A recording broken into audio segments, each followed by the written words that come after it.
My name is Mohamed Halfani. I'm head of the research unit in the Research and Capacity Development branch of UN Habitat. In the next 5 minutes, I'm going to share with you some brief remarks on the notion of prosperity and its implication for current development, both in cities and in the world at large.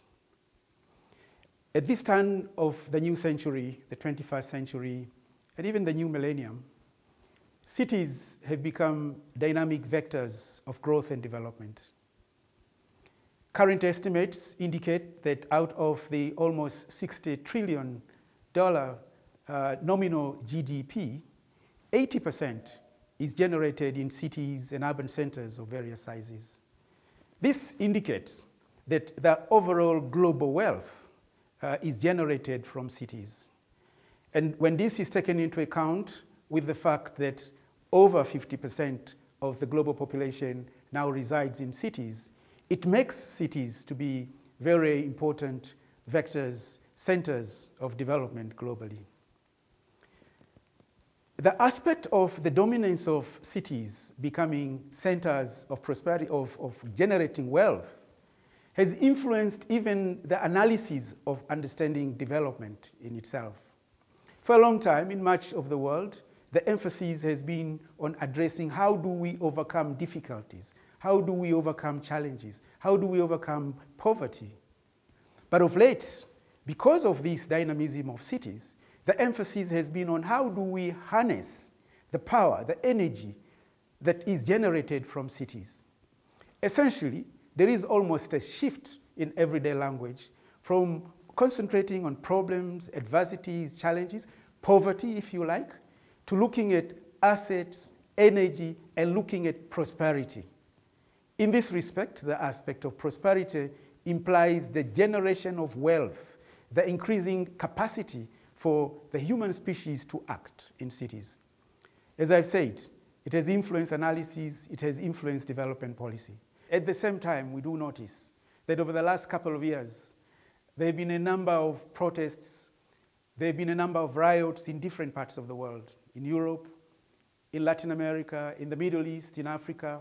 These are riots and protests raising concern that the prosperity that is generated is not shared by everybody. A large percentage of the urban population, of the general global population, is not sharing that advancement that is taking place in the current century, the new millennium.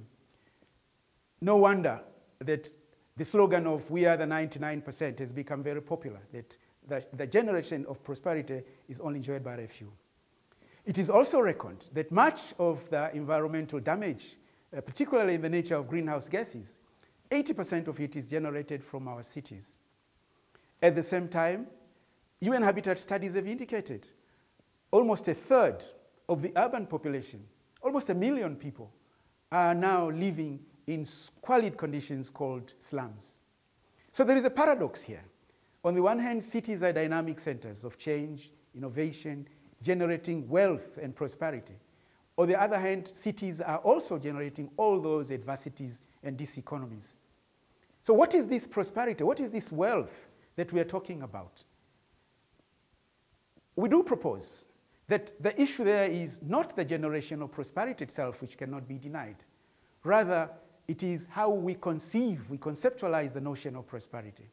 It is high time that we move away from the unidimensional aspect of prosperity to taking into account a number of other variables that constitute organic, integrated prosperity. It is in that respect that UN Habitat has come up with this very interesting proposition of looking at a wheel of prosperity. A wheel of prosperity that looks at various dimensions, which in their language they refer to as the spokes of prosperity, which move around the rim, which influences. And a number of cities in the world, in different parts of the world, can have different shapes of that rim, of that wheel of prosperity. Some are more advanced in some dimensions, like material generations, but weak on issues of equity. Some are more advanced in issues of infrastructure, but weak on issues of environmental production. It is now high time, indeed, we reconceive the notion of prosperity. I thank you.